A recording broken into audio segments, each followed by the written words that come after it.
You're listening to the Hockey Podcast Network. New shows every day.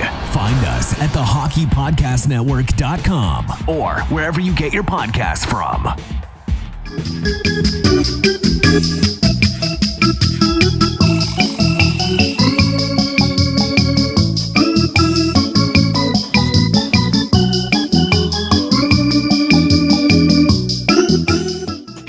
Hi, everybody. Welcome to episode 34, season 2 of Red Wings Rant, where tirades and impassioned pleas for your Detroit Red Wings finally have a home.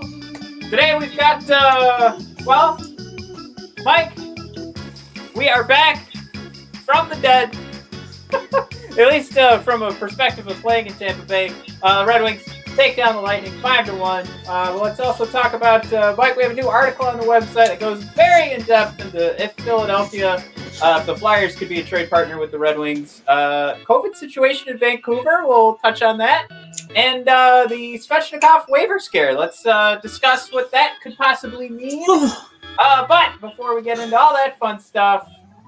Oh, man, we got to do business? Got some We'll get to the business. All right.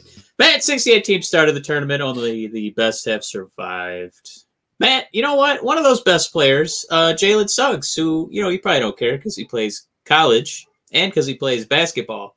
But he might end up a Detroit Piston because, much like the Wings, their draft slot always tumbles down the list. So he's probably going to be there at 5, sitting there for the Pistons, who should draft number 1. Yay! Anywho, oh boy. So you know what? Maybe you can't count on the draft odds, but you can count on DraftKings Sportsbook, America's top-rated sportsbook app, putting new customers in the center of the action. Bet $1 on any tournament game. We're kind of running out of games, so you probably want to get on this. And if your team wins, they have to win. You can't just bet on them. You win $100. That's simple. So turn $1 to $100 in 100 to 1 odds. Pick any college basketball team that's still in the hunt, and there's only like 2 left, so might want to pick one and get your shot at $100 in this $1 bet. There's no better way to put your college basketball knowledge to the test. You've got to feel pretty good about the 2 best teams that are left and put your money where your mouth is with DraftKings Sportsbook. All right. Don't worry if college basketball isn't for you. Also, I mean, when it's over, there's other things to bet on. So hopefully this is the relevance of this is dropping quickly. DraftKings Sportsbook offers daily odds boost on pro basketball, hockey, golf, and so much more. DraftKings is safe, secure, and reliable, so you can deposit, withdraw your funds at your convenience. Download the top-rated DraftKings Sportsbook app now and use promo code THPN when you sign up to turn $1 into $100 if the college basketball team you're choosing pulls off the win. That's code THPN to turn $1 into $100 for a limited time only, very limited time only, everybody, for that bet. Only at DraftKings Sportsbook. Must be 21 or older, New Jersey, Indiana, or Pennsylvania. New customers only. Restrictions apply. Man, see DraftKings.com/sportsbook for details. Gambling problem? Call 1-800-GAMBLER or in Indiana, 1-800-9-WITH-IT. Glad that list got a lot shorter. All right, so we've dwindled our audience down to 1. Good to see. Thanks, DraftKings. All right, and thank you for the super relevant 68-team tournament. Anyway, Matt, I got 2 games for you today. I'm going to open up with a classic game. We're going to save the new game for a little bit later on. Matt, we're going to open up with... Where's Jeff Blashill?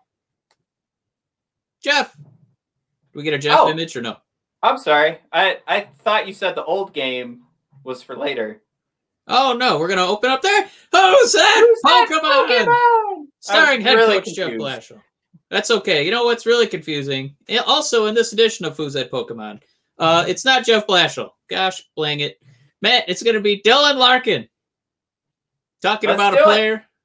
So Larkin is off the board. Blashill's off the board. He doesn't lace him up anymore. Matt, Paul Wood's going to read this one. Here he comes. Very excited to be here once again. Matt, fill in the player blank.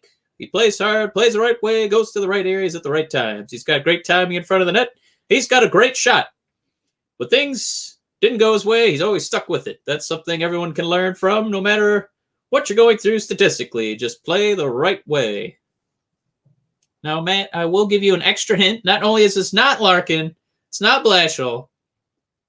It may have been in the last couple days. So that should further narrow it down. So it wasn't today. Today includes the last couple of days, Matt. Don't be too hasty. All right. Well, I mean, I guess Larkin really made this easy for you, Matt. He's a hard player. He's a right-way player. And he's always at the right area at the right time. He's not in the wrong area at the wrong time. That's not him. I mean, what's funny is when he says that, like, if I was on the Red Wings, I would immediately think he was talking about me being in the wrong place at the wrong time. All right, I'll just try Adam Ernie. Let's do that. Matt opens up the show with a win. Woo! Yeah! It was Adam Ernie himself. Yeah, that makes sense. I mean, calling out the guy that scored a goal, and he's I mean, he's now third on the team in goals, Matt. Who would have thought it? What I wanted to do was take and ask that question, Mike. Like, is Adam Ernie developing in the right direction? Can we give Jeff Blashill any credit there, or are we still going to say it's insignificant because it's Adam Ernie? Like, what do we do with this information? How do we process it?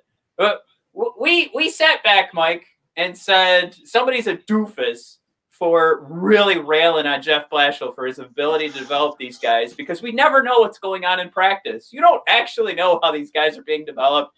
We don't know what they're talking about and saying, like, this is where your focus should be. And instead, now we played that game, but I just want to take it, we played that game for Anthony Mantha, but now we're taking it to Adam Ernie. What do we do with that information in regards to development? Like, where's your head at? You're just laughing at me. I'm not laughing at you. I'm laughing at like something else. You're such a piece of garbage. No, I will say that it's not fair to cherry pick and give Jeff all the blame and none of the credit. When things go right for a couple of the players. But it's probably what it was. Top two goal scorers are Ernie. Wasn't that an Yzerman project? And Bobby Ryan, who's 33, and we outsourced him. So and collectively, no, the talent's not really there. But I don't know if Blashill's really got this dazzling resume of hot shots who are nose pickers, and suddenly they're goal scorers. It's just he's. I don't know if he's got this dazzling resume of a who's who of guys who couldn't find their way, and he, Dumbledore and Gandalf his way into their hearts. I'm not going to put too much stock into, his impact on Mantha, and I'm not going to put too much into Ernie, I guess. So I'm going to be a fence straddler. I think that's where I wanted this to go. Now that you made that point, like, I guess the direction I was heading was for anybody that said he doesn't know how to develop because of Mantha's production this year.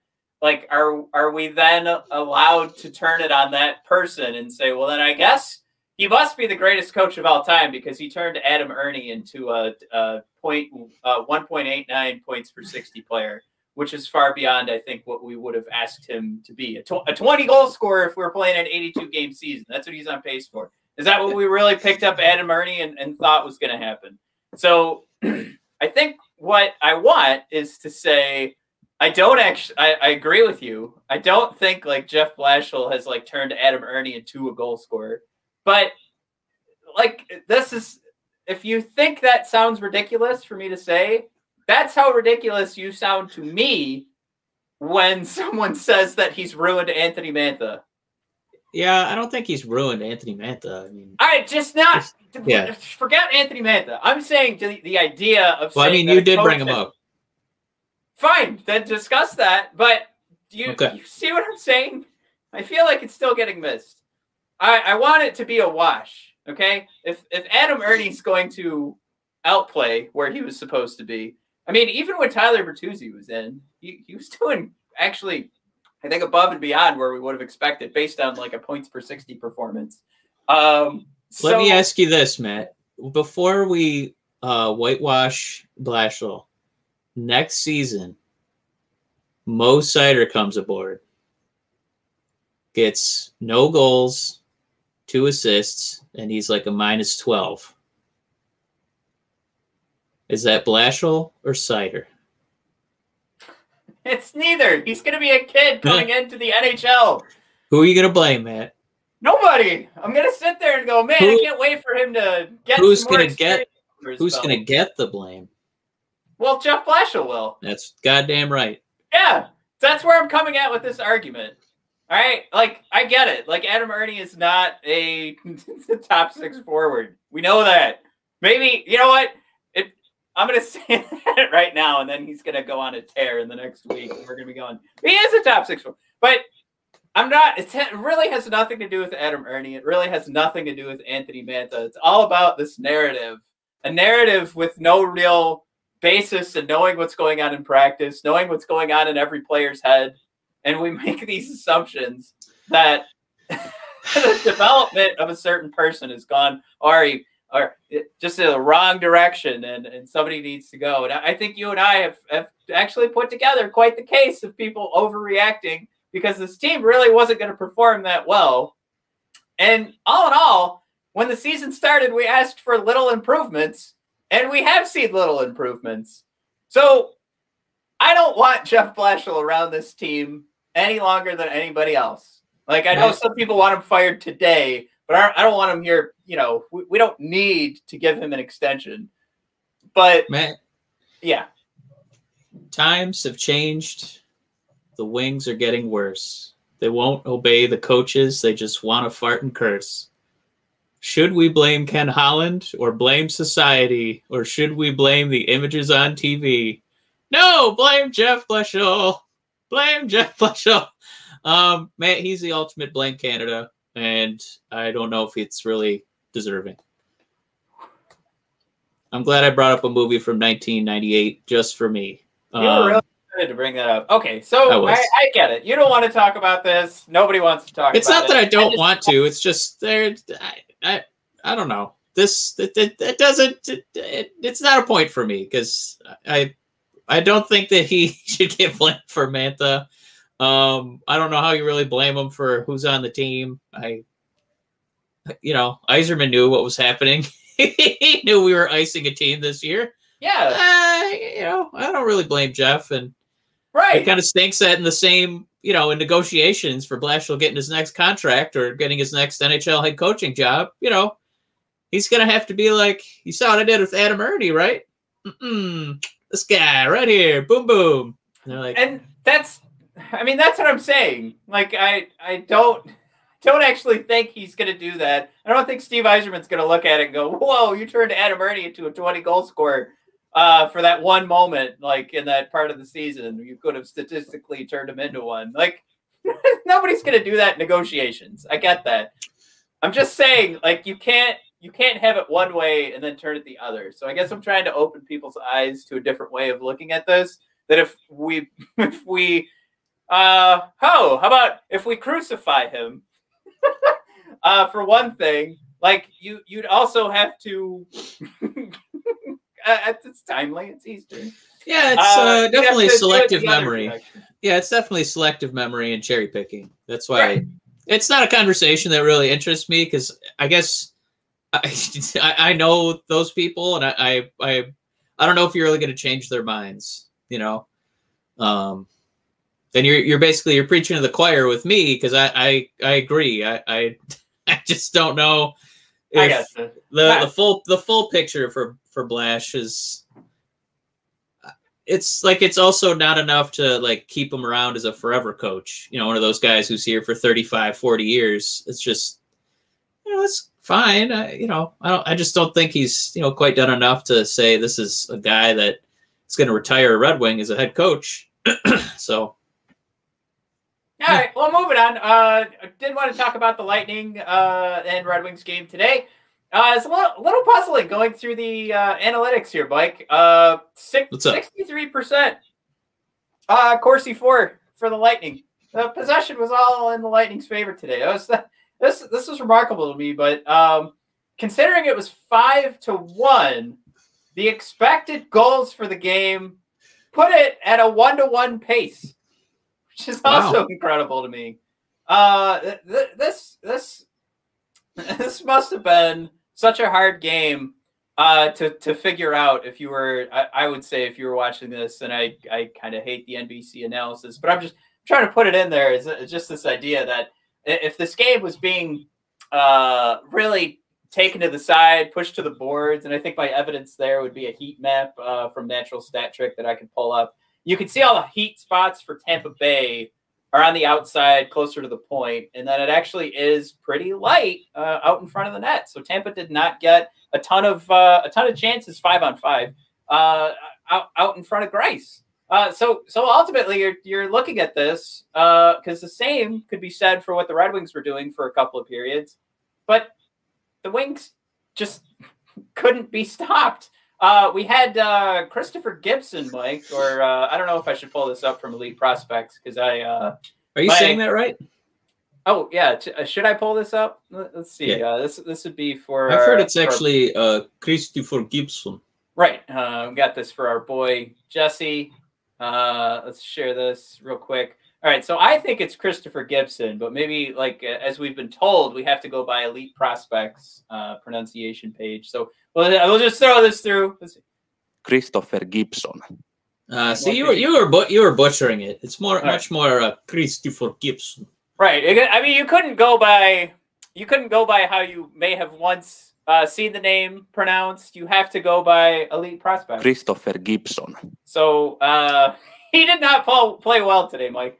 For all the reasons that we give Greiss a hard time week after week, game after game, it was pretty ugly because you go back to that expected goals for, or I guess in our sense, or for Christopher Gibson's sense, the expected goals against of 1.09, 3 goals against 5-on-5, and of course 4, because again, empty net. Yeah, that was 4 total today. That was Lightning really had like a 2020 Red Wings special there for like 3 minutes in that second period, where it was just this barrage of baloney. Where I don't know who you can really blame. I think the announcers even said, "Wow, those are like some old school Joe Louis plays off the boards there." Where there was the one goal that just kind of caromed, like had a knuckleball spin on it, and it just spun right in front of the net. For a freebie for us when we had that little barrage. So yeah, but I gotta say that games like this excite me because not that the Red Wings necessarily dominated. You talked about what the even strength numbers actually were, where Lightning still controlled the play for the most part. But when you're at the deadline and you're trying to seduce a rival GM into taking some of your rentals or garbage, like almost every forward was on the stat sheet today. Almost all the defensemen in some capacity contributed. We got a Mark Stahl goal, Matt. We got Glenn Denning had a couple assists. So it's those kind of little surface level points that excite me because it means maybe there's a little bit higher likelihood of Yzerman being able to turn those guys into draft picks. So, hopefully their other teams aren't watching the tape as much because this was Tampa Bay's backup goalie. This was definitely smoke and mirrors when basically, 3 lucky goals went in and, roughly 1 per minute. There wasn't really a lot Gibson could do, Gibson. So, I mean, it was fun for us because we got to win, but I don't think you would watch this and go, we're back, baby. Woo! We're going to playoffs. Yeah, I mean, if you take a look, I'm on his Elite Prospects page right now, so we could find out Gibson's the proper pronunciation. But this is his worst game since like 2010 when he played in the U20 International Juniors. Oh God! So at that point, he actually still played a somewhat better game, posting a 767 save percentage compared to the 765 he posted today. But I mean, you go back and the AHL has been pretty solid, 925 this past year. I guess just 2 games, but when he was with the Bridgeport Tigers and the New York Islanders, I mean, we saw some 940 save percentages actually with a couple of stints with the Islanders, and everything pretty much was above 900 going back to 2015. So this and all all directions for Gibson is an anomaly to his game to play this horribly. But yeah, this is something where I don't know what happened, because he's had his stints in the NHL. He's not too far away in the AHL. It's not like he hasn't been playing goalie. And yeah, he just got lunched in this one. But furthermore, when you go back and take a look at what was going on with the Tampa Bay Lightning and what they were able to post 5-on-5, we already mentioned it, but the expected goals, it was actually still a loss, believe it or not, for Greiss in regards to his expected goals against on 5-on-5 gameplay. He was expected to give up 0.96 goals, Mike. He gave up 1 5-on-5. So we're being nitpicky here, but it just feels like for Greiss, it never ends with this expected goals stat, because he is one of the worst He is the worst 5-on-5 goal save above against, and it continues, Mike. It just like even in a 5-1 win, where Tampa is peppering the net. I guess 23 shots, but from a shot attempts perspective, they were peppering the net. Yeah. It still goes the other way for Greiss. But I kind of still wanted to point that out, only because people were still on Twitter making mention of, can't believe Greiss is finally getting goal support, which I guess is a thing, but also Greiss is performing worse than any goalie in the league. So I don't know if that comment needs to be made, and he's still 5-on-5 underperformed from an expected goals perspective. So that's not a perfect stat. It's just one of those things that we have very little to judge a goaltender on. And that seems to be the consensus right now. And even in a game where he looks great, Mike, he posts a .957 save percentage 5-on-5, but he still falls short under what he was supposed to give up. It's like it never ends for Greiss. It's kind of, I know that guy gets hammered in every episode of our show. He just can't do right, even in a 5-1. But Matt, we talk about being positive, so I'm glad that we got to cover both Lightning games in this little series. Because even when we lost, we went down 2-0, and then Blash made the move to put Glenn Denning on the wing, and for some reason that totally turned the game around, and Tampa stopped, kicking us in the tuchus. We didn't score a lot, but, we shut off the valve. But it's just, we're talking about positives, trying to find hope. Something about the way the Wings have been playing, their little division here. Last season we lost to bad teams. We lost to mediocre teams. So we really lost to good teams, like badly. But it's we finally put this streak to bed. I think the last time we won in Tampa, Pavel Datsyuk was on the stat sheet. So it's been that long. And it feels like we actually get up. I don't know if, maybe we're bringing the good teams down to our level, but at least it's competitive, and we're playing, Stanley Cup champion Lightning, either closely in the previous game or, outright winning, and, just kind of holding on to our butts, Samuel Jackson and Jurassic Park style, even if the smoke and mirrors were most of our offensive output. It's, got to be extremely frustrating for Tampa Bay to be trying to pad those, wins in the column there and get some points, and then have to lose at home to the Red Wings with the Greisser, who, that's his nickname, Matt. His last name's Greiss. They just added an ER at the end for the Greisser. So, not a hot nickname. We also can't ignore the power play today, because we saw one of the most effective mobile power plays the Red Wings have had in keeping the puck in the offensive zone for what seemed like forever. I'm sure for Tampa Bay fans, it's what it felt like. Mike, you had in one sequence a Datsyuk-like turnover, which I dubbed my favorite non-goal play since the end of the Datsyuk era. And it was beautiful. We also had a puck knocked out of midair to continue the play and keep the puck onside. And then, of course, Larkin with just the beauty of a shot. Mike, it just has to go. You got to put it out there. And I can't believe I saw this on Twitter too, but there's apparently a group of people that are Zadina haters. But this is it. Like, this is he showed like where that potential lies. And we've looked at the points. We've looked at the points per 60. We know how young this kid is. If anybody's given Zadina a hard time, you gotta.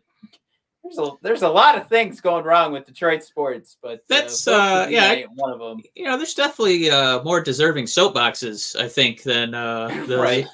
Zadina end is nigh mentality. There's other people on his line that you could arguably get more upset about. So I wouldn't be crushing Zadina at this point in his career. No. Yeah, and we've got, I think I could pull this up here. Hopefully we don't get in too much trouble, but we'll just show it a couple times before our YouTube page gets shut down. But you can see Zadina up in the, I wonder, Mike, can you see that mouse? Yeah, he's right over there. Okay. There he goes. Yeah, it's actually, what's funny, if he didn't steal that puck back, it was going to be an amazing play by Tampa to get the puck away from Zadina, totally flipping him out of his shorts. But he comes right back, and that's where you want to start to dissect that, because it is a tremendous play by Tampa to start that. But he didn't give up on it. He kept skating. He kept pushing. That's what you got to see. You don't want to see these guys giving up on the play. And Zadina's in a game against Tampa Bay. They just lost the day before. I mean, we know what the Red Wings record is. But, man, to get a guy that we know has the skill to shoot, and he's still scrappy and and doesn't give up on plays like that. And knowing, too, like it's a power play, right? So they toss the puck down the ice. Zadina just gets to reset. It's actually not too big of a loss if he gives up right there, but he doesn't. I mean, it is one thing that I think they could have maybe taken if one of our defenders plopped over. Maybe it would have been a 2-on-1, but I don't. I'm mentioning that. You know what? Forget that. I'm watching the replay over and over here. That wasn't going to happen. Larkin was already back there. But yeah. Long story short, it's just good to see a guy that's not giving up on a play that he could have. It wouldn't have killed us. We just get to reset, maybe even get to change lines. But ultimately, because he made that play, keeps the puck in the zone, we score a goal. It's good to see on a guy that. We just dubbed as highly skilled, and we just have to wait till that what that expectation was, what that first round draft pick was to catch up. No, the tenacity's there, the effort's there. We love it. Just some good news. Yeah.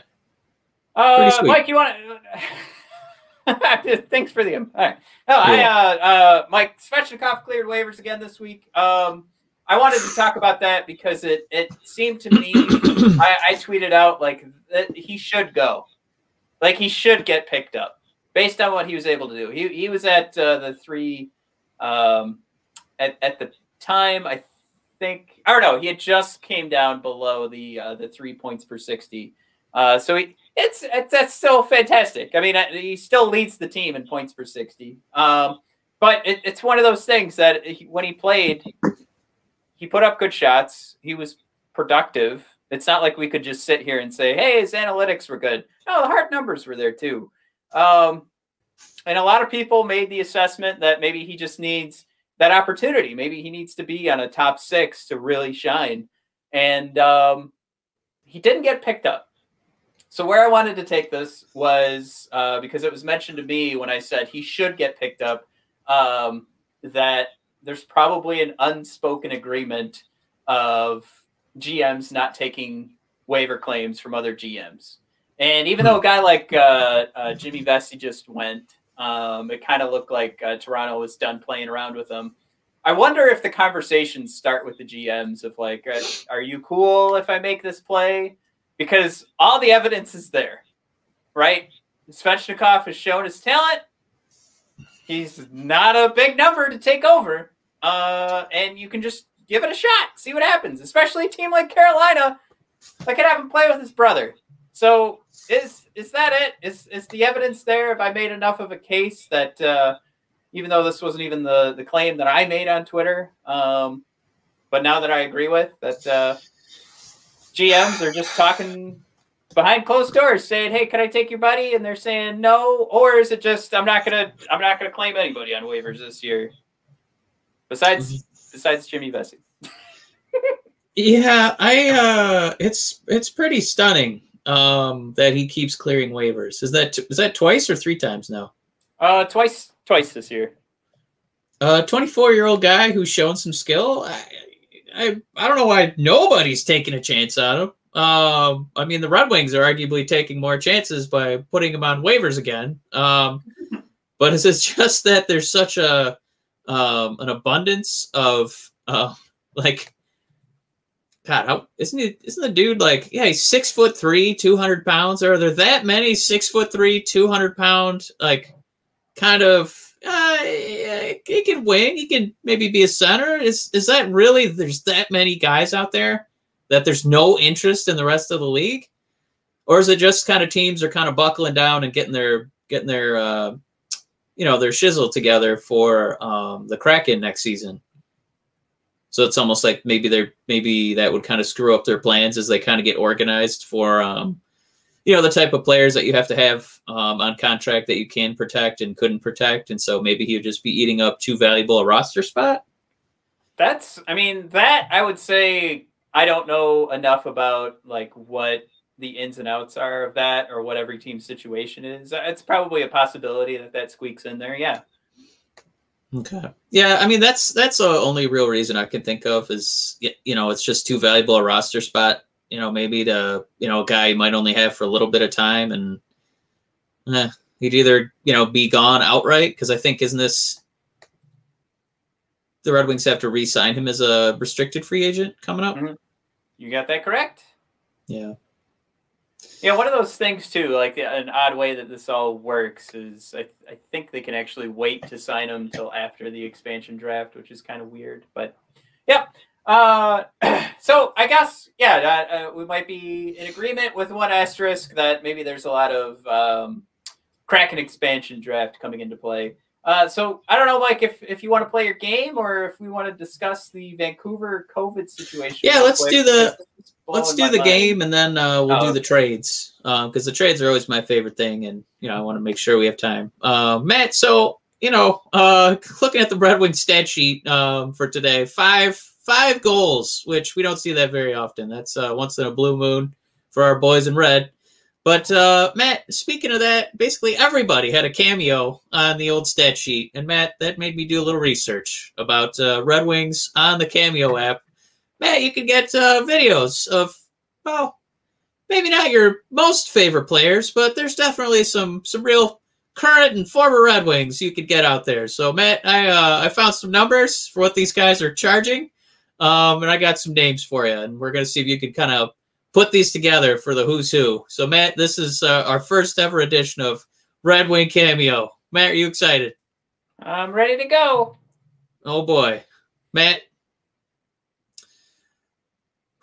I'm going to give you three names and one number. All right? It's the funniest number in the list. It's $69 is what this person is charging. Matt, does that number belong to Evgeny Svehnikov, who might need that money very shortly here, Darren McCarty, or Ken Daniels? Who's charging $69 for a cameo? I wonder if you're trying to like throw me off by making a joke about Svehnikov. Yeah, I'm gonna go that route. I'm gonna say you're trying to play the game master. What do you call it? The host is trying to play the gamer. So I'm going Svehnikov. Man, not a bad guess, but the $69 man, Ken Daniels himself. Wow! Charging $69 for a cameo. So he really does not want to be doing a ton of them. I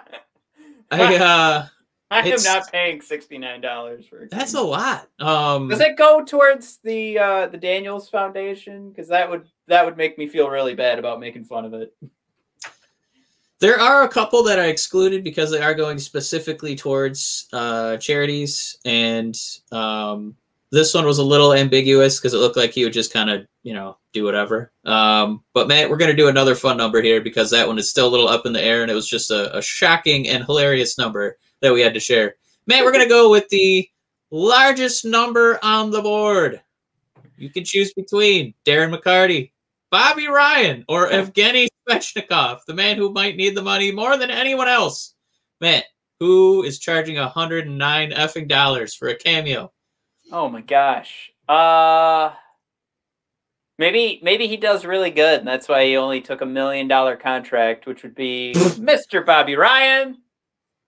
Matt, incorrect. That is Darren McCarty from the comfort of his couch.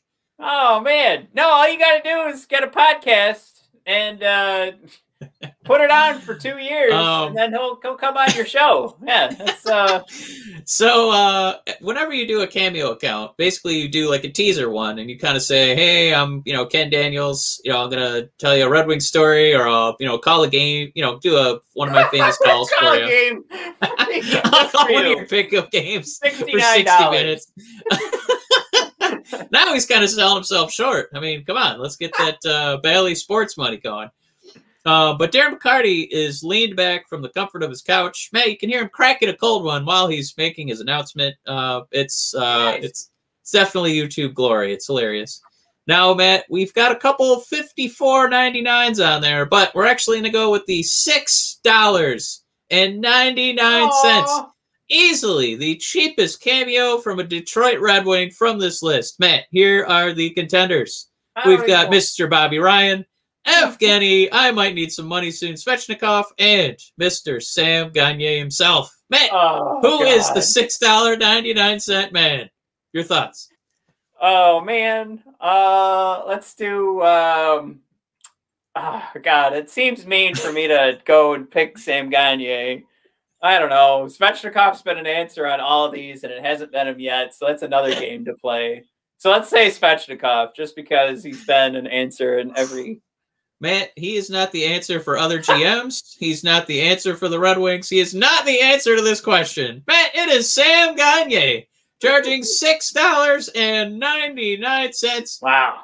He is the only one, not necessarily sending you a video. You could do a direct message from Sam Gagner for $6.99.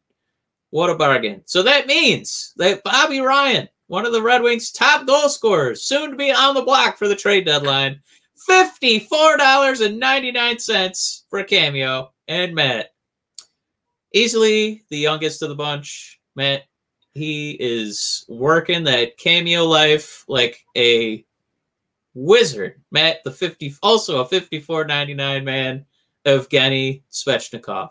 Woo! I don't know if the other GMs aren't touching that because there was something in his contract that you gotta, throw a few cameos his way from ownership side. But man, oh man, crazy money for this stuff. Yeah, it was a fun game. I will say, don't look it up again because I got another round, and it's gonna be a good one because it's gonna have Scotty Bowman in it. Oh, okay, I won't look it up. Don't look it up, man. Don't ruin it. I won't look up Scotty Bowman so I can get an easy answer. No, man. This is like playing trivia. They give you a free answer when you text in. I'm gonna go get that free Scotty Bowman answer. That's how you play it. No, I won't. I promise. All right. Yeah. Let's play the last game. That's not really a game. Is us going through our trades on bodpodcast.com/Red Wings Rant. Jesse, our boy blogger extraordinaire, put together a ton of trades. He is also in Pennsylvania, so that's where all of this comes from. He knows a lot about the Philadelphia Flyers. That's where a lot of this came from. Mike, did you get a chance to check out the article when it went up? Not this particular one, no.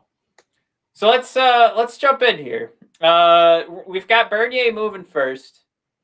I actually gave my thoughts on this, and you guys can check that out too. We also have the man named Dan from Philadelphia. He also threw in some thoughts. So you've got Flyers thoughts, Red Wings thoughts, and then Jesse, who's our, as I mentioned, blogger extraordinaire, giving his thoughts as to why the Red Wings would make these moves. So go check it out again, bodpodcast.com/Red Wings Rant. Mike, Bernier moving for Brian Elliott, who is not really playing so hot, and a second-round draft pick from Philly. So the Red Wings still get a guy to put in net for Bernier, and a 2021 second-round pick from Philly.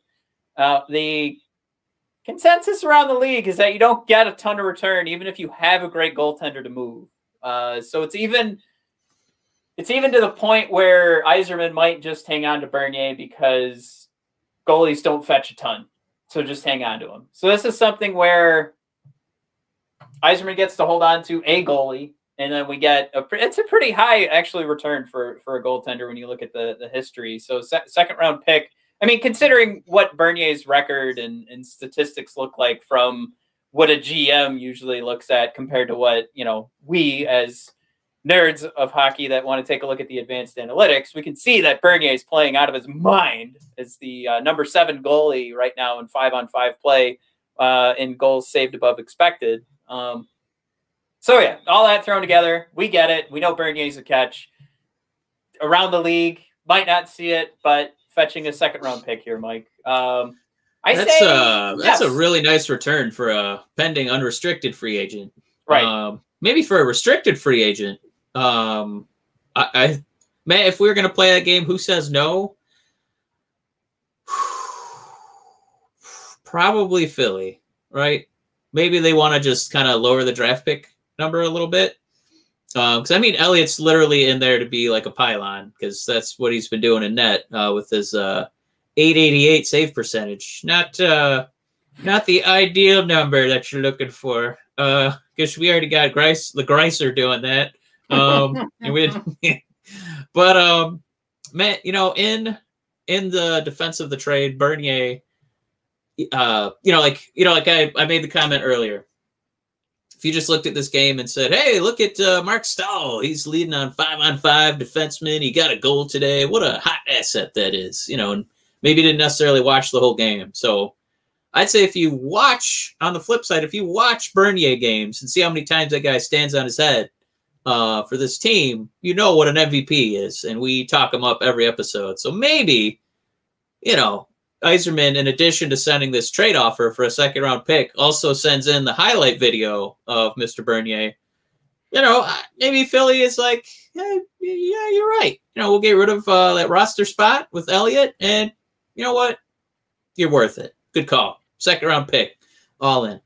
And a lot of their issues with them trying to decide are they going to be buyers or sellers and pushing them out of contention for the playoffs would be because of their goaltending. So that's where this would probably be something where they would get to tell themselves, all right, now we can contend for the playoffs. We're going to have a little bit of a run here at the end. We'll lock up that 4th spot.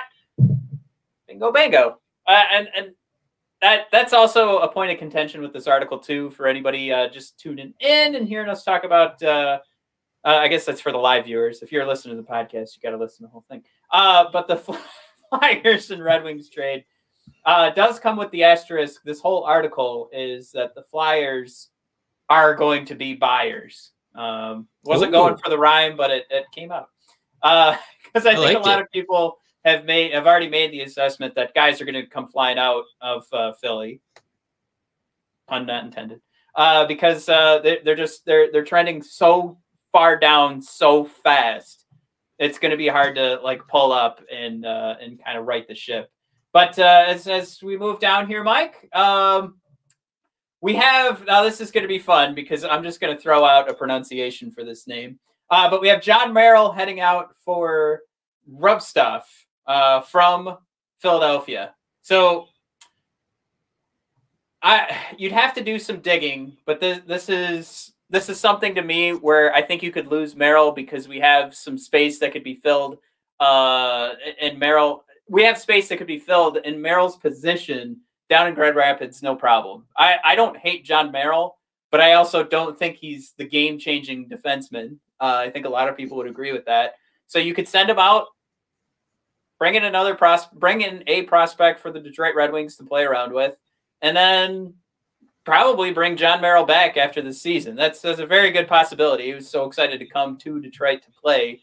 I think you're basically sending him out, giving him a shot somewhere else. And for Philly, they're having some trouble on the defensive side, and this is a cheap replacement. This is a cheap way to fill out, and maybe if they are buyers, they could spend more money, spend more cap space for another trade of somebody else coming in, and then this would just be something where they can have a reliable defenseman on the backside. Yeah, it's not the sexiest trade, but the blog post definitely makes mention of how Yzerman is really doubled down on reclamation projects. So it's definitely something that's up his alley. One of those guys, that was highly touted and maybe hasn't quite gotten to that, ceiling that, we thought he would. So give up on a solid, you know what you're getting entity in Merrill for Upstuff. It's not unheard of for the Yzerman philosophy for sure. Right, and I also threw in there too. Scott Wheeler has him ranked as 18th on the Flyers prospect rankings. So you throw that in there. There's a lot of guys that are like past 10 in the rankings for what Scott Wheeler ranks these guys, and they'll never sniff the NHL. But I think if you come back to that point that John Merrill might just head back to the Red Wings, we're not looking for a Stanley Cup this year. Why not? Just try it out.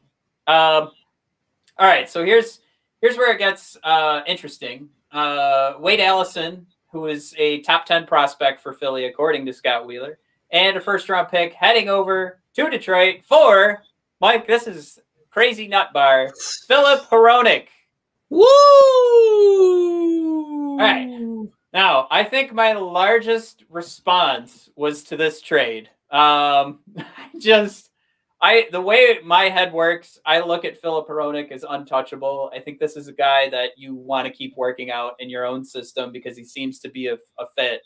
And even with the struggles earlier on this season, he's turned it on to such a level that he's overcome whatever the advanced analytics said, again, at the beginning of the season. And now, production-wise, leader in points on the team, advanced analytics-wise, doing super fine.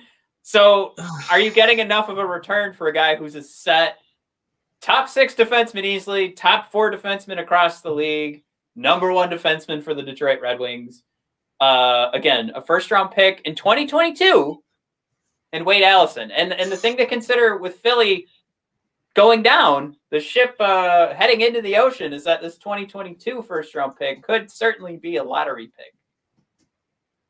Man. Lottery picks, they're hard to turn down. But I feel like the whole reason you get a lottery pick is to try and draft, right, top 4 defensemen, a top 6 forward. And even if you're not sold on Hronek being, the number 1 of the future, and that's okay. I'm pretty sure we have some guys right now, whose last name's riding with Biter, coming up the pipeline. He's still a really good player. He still eats up a lot of minutes. We play him in basically every situation. And he's one of the, league leaders in shooting pucks really, really far when there's an empty net. He's also, for the Red Wings, one of our top point scorers, tons of assists. I even with, first round pick, it is a sexy offer. I don't think Hronek is untouchable, but I do think that Yzerman would maybe say no. I agree. I think this sends us in the wrong direction, where you want to have. I mean, if we're looking 3 years down the line, and Hronek is arguably like the veteran defenseman at that point, I think that's the perfect way to look at it. I mean, a guy who's got like this much ability at 23, and we're gonna be able to pay him whatever we want here as the restricted free agent. This is definitely the type of asset that you do cling to. So I think Philadelphia would. Man, I don't know if they throw in a first for Hronek. Man, it's so hard to gauge the value of those sometimes, but I do think that Yzerman would keep the Hroner. I don't think he's going anywhere. I don't think. But that is easily the toughest offer so far that we've gone through today with Philadelphia. That's an interesting one. I think we've got Mike. Do you have time for more? Yeah, we've got a few more. Troy Stecher is involved in this next one. I ranked him as my number 1 defenseman in the midseason grades. I still have no problem saying that. I think Blashill recently put him. He was a healthy scratch because he's not doing a lot of special teams. So that just told me that whatever Blashill's system is, whatever the Red Wings system is, he's not exactly a perfect fit for them, even though I see a lot. So that came into this decision, but Stetcher going to Philadelphia for Prosser, who's not going to make a huge. This is a $700,000 contract that is just going to help us fill out the roster, and then Nolan Patrick, the former first-round pick, the former number 2 pick for Philly that hasn't quite panned out, and a third-round pick from Philly. So you pretty much look at Prosser and just say, that's fine. That'll help us fill out the roster is kind of how I looked at it. He's 34 now kind of thing. But the exciting part would just be, can the Red Wings turn Nolan Patrick into anything? Can he go past what right now looks like to be a bottom 6 forward, middle 6 at best? Can you get him to that middle 6 sort of tier? So at least there's a possibility of a second line in his future. That's where the fun part is. And then the third round pick is a third round pick for a guy like Troy Stetcher that, like I said, he's playing great hockey. I gave him high marks for my midseason grades, my best defenseman on the team. But yeah, I think he's not a guy that's for the rest of his career a Detroit Red Wing. I'd be happy because, like I said, I ranked him very high. I just don't see it. So I think if you can fetch something for him now in a season that's not going to make a huge difference if we have him or not for our final record, yeah, I say give this one a shot. This has Fabry move written all over it. Right. I mean, the dude was what was that, the number 2 pick in 2017? I think he missed didn't he miss all of last season? That I don't know for sure, but I'll just say that. Yeah, it looks not like off the top of my head. I'm pretty sure he missed the whole season of play. He was doing, about a point every other game his first 2 years in the league. And then this season he's, not had the greatest surface level numbers. But, I mean, he'd be getting a lot of ice time here. And I know Yzerman sees a lot of value in those guys who are, highly touted. And all of a sudden, maybe they just need a little change of scenery. So I think Yzerman, if this was really out there, I think he would jump all over this one. And we're getting a draft pick back in addition to Nolan Patrick? Yeah, and then another roster spot filled in with Prosser. Somebody to just kind of help the balance sheet. Yeah. Mm-hmm. I think Yzerman would be all over this if it was really out there. Yeah, and I guess the scuttlebutt from Philadelphia's side is that they are ready to deal Patrick. They're done playing around. So the fans would be happy with this too from a Philly perspective. So yeah, I think our pool of talent from right down the middle is pretty light. So let's see what happens. Let's roll the dice. Next one's a Luke Glendening trade. We'd probably take it. It's a couple of draft picks. Hell yeah. All right. So the one after that, like this is where it gets it's gonna get interesting because it's Anthony Mantha. Oh. So I see quite a haul coming back, Matt. Yeah. Give me 1 sec here because I want to pull up all the stats before actually let me see if I have these down in my own notes. So it looked like we were giving up Mantha. Was it a first-round pick, like a fourth-round pick? And is that a prospect in a current NHLer? Because I see Morgan Frost is on there. So he's another former first-rounder. He's the top prospect according to Scott Wheeler, or he's number 1 or number 2 off the top of my head. And it's somebody that Philly would be very upset. I'm guessing to lose.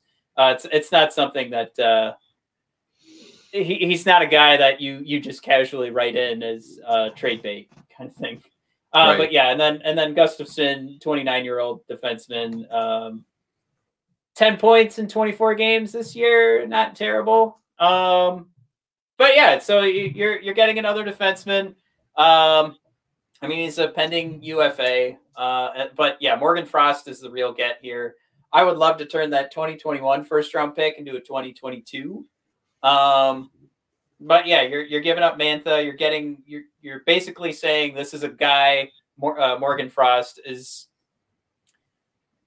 by all accounts, from people who spend their entire lives watching prospects, this guy's a sure center in the NHL. So the Red Wings who have a Berggren, have a Lucas Raymond, have those wingers. They have a Zadina that probably wants to fight for the first line.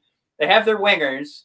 So now you trade one of our wingers, Anthony Mantha, and get a center instead, which again we just mentioned, where the Nolan Patrick one fits in, where we're just like, let's roll the dice on this, because Troy Stetcher might not have been sticking around, and see where that goes. This is where, all right, now we have a prospect that we're holding on to. This is our boy. This guy gets elevated into, again, according to people who know better than us, for sure thing in the NHL. This trade is a really sexy haul. I don't know if Philly would be on board with that. But again, it's something we rehash almost every episode with these trade rumors. Do you want somebody proven? And I think you're starting to understand what you're going to get out of Mantha, or do you want to roll the dice on this? What's his name? Frost. Mm-hmm. Yeah. I guess this is the trade that I would most want to be in the war room for. If Steve is actually, he's not saying that Mantha's on the table, but he's listening to offers. So I would be fascinated to see what the rest of the league thinks of Mantha, because much in the same way we were shocked at how little value they see in Evgeny, I would really be interested to see what kind of value other teams put in Mantha. Yeah, I think from maybe a chaos standpoint, and from let's give us some more centers, and again, by all accounts, guy would be a for sure thing. I think I'd go with this, but I don't think Yzerman would say yes. Is how I put it in my thoughts. But I would say yes to this. I like the action here. Again, the first round pick in 2022 seems more juicy, but if you're trading a guy that's a for sure NHLer in Morgan Frost, again, I don't see why this hurts us that badly, especially with trying to fill out a roster with more centers and trying to find a guy now, rather than just hoping we continue to fail and continue to draft from, the top 3 picks and run into a center, hoping we run into Shane Wright kind of thing. That can go away. So with that, those are the trades where Philly is coming to us saying we need to improve our team. So here's what we're willing to give up. And we need to improve now. But do you have time, Mike, to go through these other trades? Because we could save them, actually. Maybe we could save these for the next I would say, because the next couple trades are all about weaponizing the cap. So I would say we should save all the weaponizing cap trades for the next episode. Yeah, and these actually go into, the NHL draft talk, too. Like, there's a lot of stuff here that doesn't need to happen now. So we'll take a look at that. We'll take a look at that on the next episode. All right, Mike, we went over an hour. I can't believe we did that. We do it like every other episode. Yeah. All right. Well, everybody check out bodpodcast.com/Red Wings Rant to check out that full listing of trades. And hope you guys like it and send us a comment on what you think about each trade. We greatly appreciate it. See where we can head next to. If you guys want to see another team, hopefully we can bang one out real quick before the trade deadline. All right. Woo! Thanks for tuning in, everybody.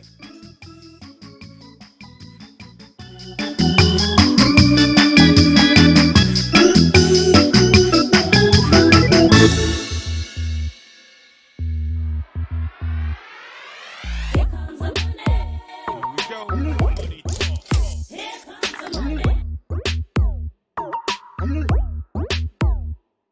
money.